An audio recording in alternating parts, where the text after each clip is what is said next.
Hi, this is Dennis with Second Chance Tackle, and today we're going to work on a customer reel. It's an Avenger AV40, that's by Okuma. It's German design, manufactured in China, and customers said the reel seems to be operating fine, but he was concerned.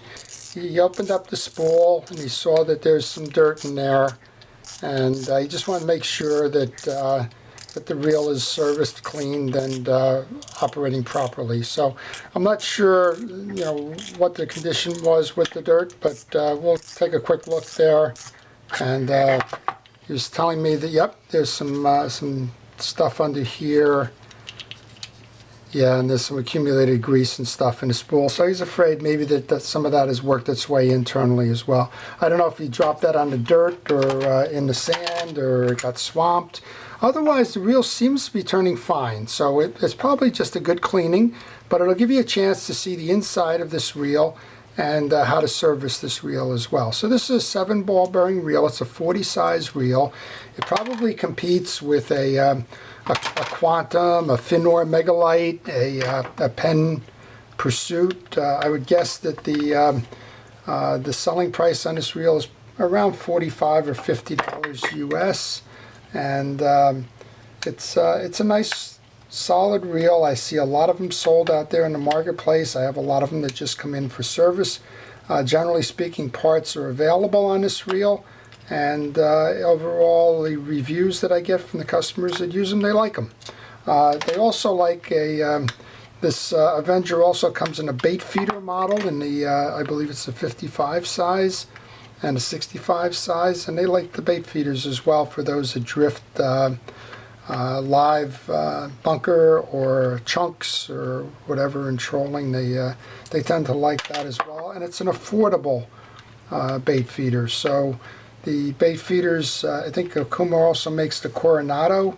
Those tend to be in around the $60–65 range, where if you look at the Shimano bait feeder, or if you look at the Penn Fierce bait feeder, those things tend to be up near the $100 or $120 range. So they're, for the price point, I think it's a nice reel. And we'll go ahead and show you the mechanicals inside this reel, how to service them. So again, they brought it in just because he's concerned about dirt, and we'll go and take a look and make sure that that the reel is clean. I'll show you the service points and so on. So this is what I call a half side plate.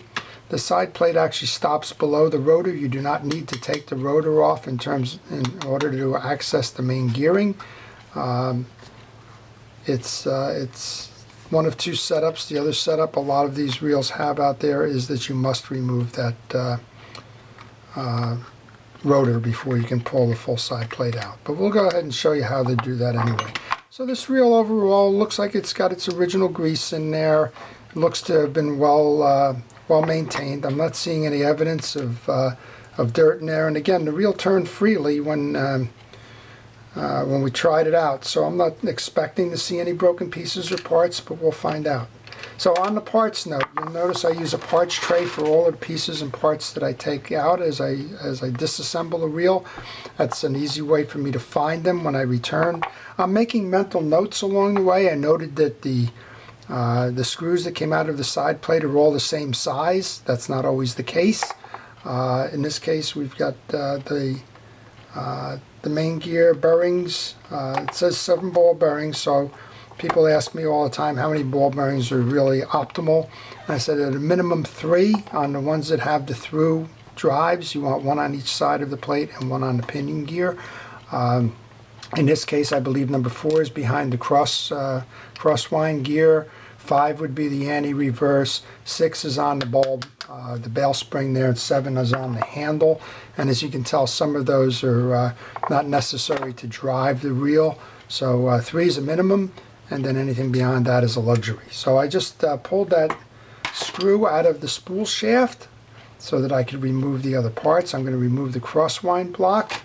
Now I can remove the main gear. And the reason I had to take that spool shaft off is that spool shaft rides between the two of these gears, the main gear and the gear that drives the crosswind, and you cannot pull the main gear out. You'll hit that spool shaft, so you need to remove that in order to get to the others.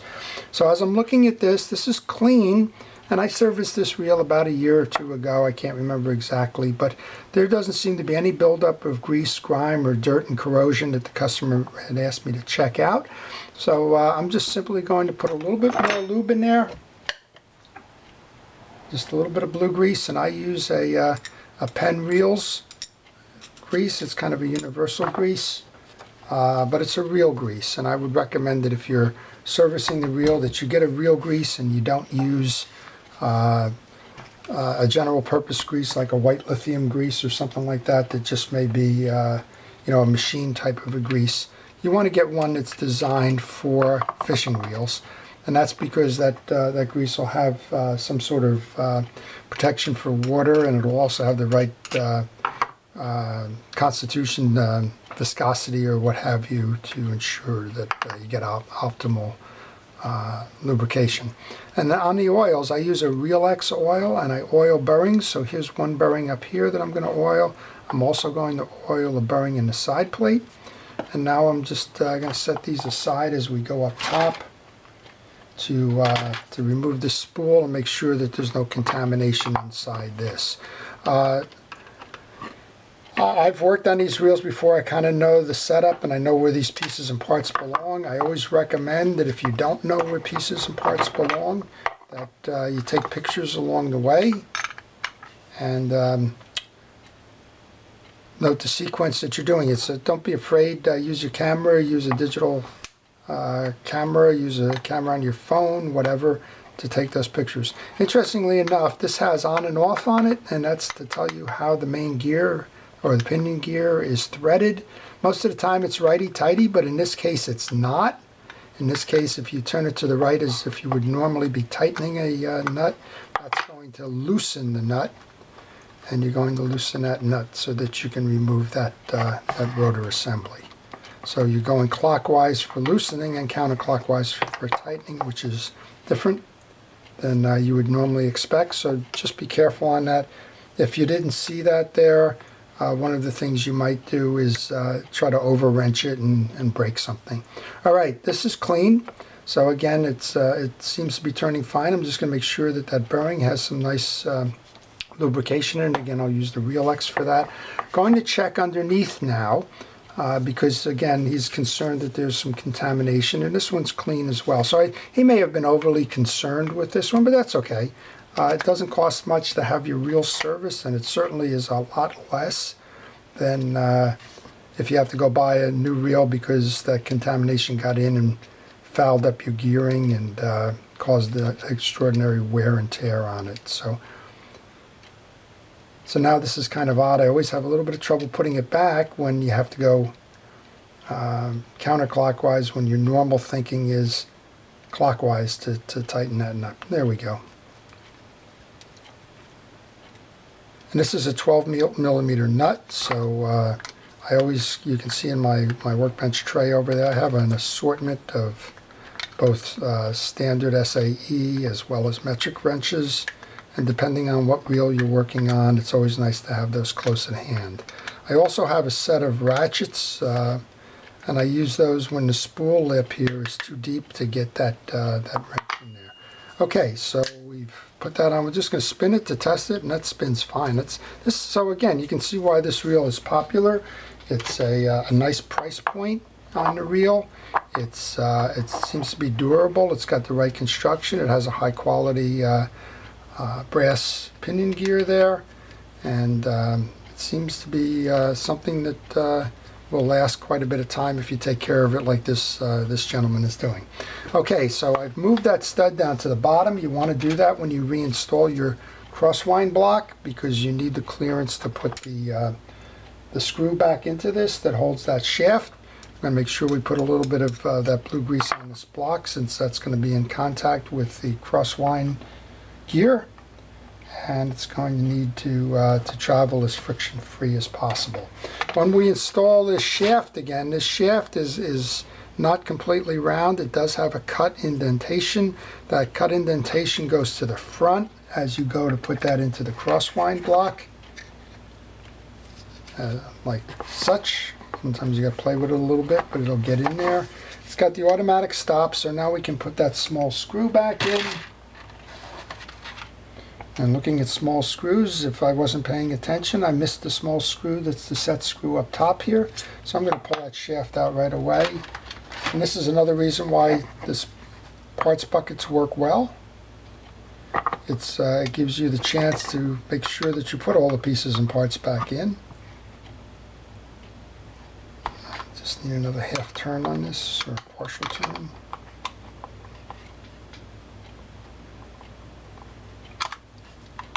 Just trying to get it aligned for the set screw. There we go. I'm going to put that set screw in before we continue. So overall, this is a nice reel. Again, it's in a price point of about $45, $50 US. Available in almost all tackle shops. It's a very popular and widely distributed reel. And again, from what we're seeing here, it's a nice entry point. It's better than the $29.95. Use them a couple of times a year and make them disposable kind of reels. And this one, again, properly maintained, should last a long time. And it should also stand the rigors of regular fishing, as opposed to just going out on a few trips to the beach or on a boat each season. Okay, so we're going to put that back in, and then we'll just take a quick spin on that, make sure that it's operating properly, which it's doing exactly what it should be doing. Now we can go put that side plate back on, remembering that we did oil up that bearing there. And the side plate should just slip right on there. And then the 4 screws go on top of that. Now these screws are not different, but again, in some reels that you're working on, they'll have a short one on one side, or different lengths or different threading. You just need to pay attention as you're taking them out. In this case, they're all the same. Folks ask me about mechanical screwdrivers, drill drivers, what have you. I recommend not using them. Of course, a lot of folks that work on reels enjoy working with their hands. Some can't. I understand that with arthritis or that, or just simple hand strength. I would say that if you can't do it and you want or you need to use a mechanical screwdriver, go ahead. There's no real harm to be done on the way out, taking the screw out. The real harm could come on the way in. If you over tighten the side plate, you could cause a bind, and if it's a lower end reel that maybe has a plastic side plate, you could shatter that. If it's a metal side plate, those are the ones that tend to warp and cause problems in the turning of the reel. So just, if you're going to use that on the way in on a mechanical screwdriver, I would recommend that you stop short of the last turn or two and finish those off by hand. Or if you're going to use that mechanical screwdriver, at a minimum back the torque down on that thing. And that'll facilitate a nice, neat reinstall there. And I'm just making the final tightening there. That reel works nice. We're going to go put the handle back in. Put that handle screw on, making sure that that's tight, and then we'll go up top where that dirt is. There you go. That's a nice turning reel. So he didn't have any damage there. So now he's got a lot of stuff here. One of the things to do is a quick shot of WD-40 or another penetrating oil or something will help loosen up that junk. And then I use a cotton swab to complete the cleaning there. You could also use a paper towel if you like to go in there and make sure that all of that stuff is out of that chamber. And then we also had a little bit underneath here. I don't know what this is. You'll notice I wear a protective glove. Sometimes, you know, if you're not quite sure what those contaminations with the oils, what the lubrications are that are inside a reel, there's no sense putting yourself at risk. And we're nice and clean here now as well. There's a general degreaser out there in the marketplace called Purple Power. If you find that you're really loaded with grease, I find that one is very good in terms of taking the stuff off. Okay, we seem to be tight here on this small set screw. Wow.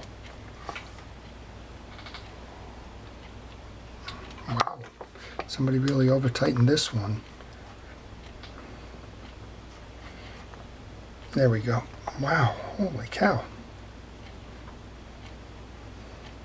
This one is probably stripped, but this is how you get into the drag washers.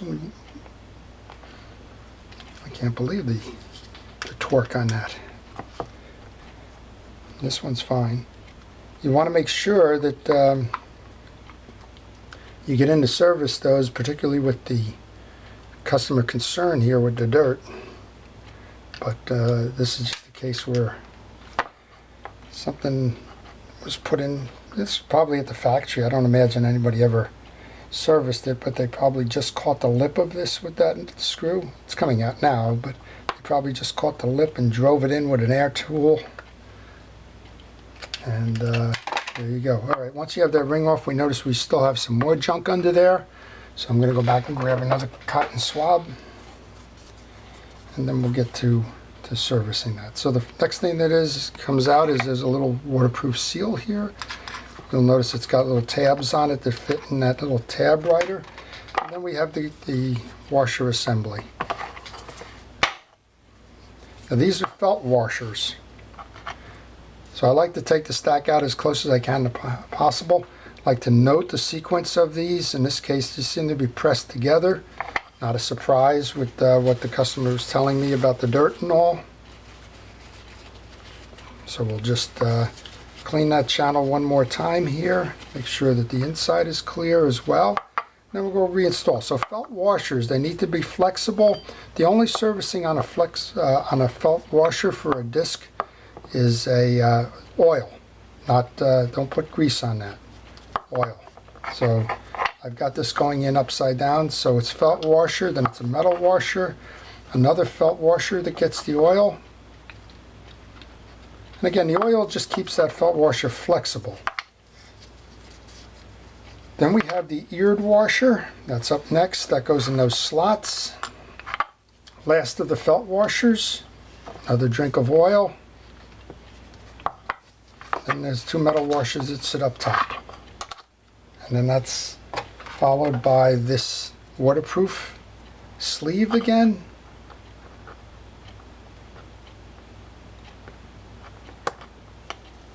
And they fit in the same slots that ear washer fits in.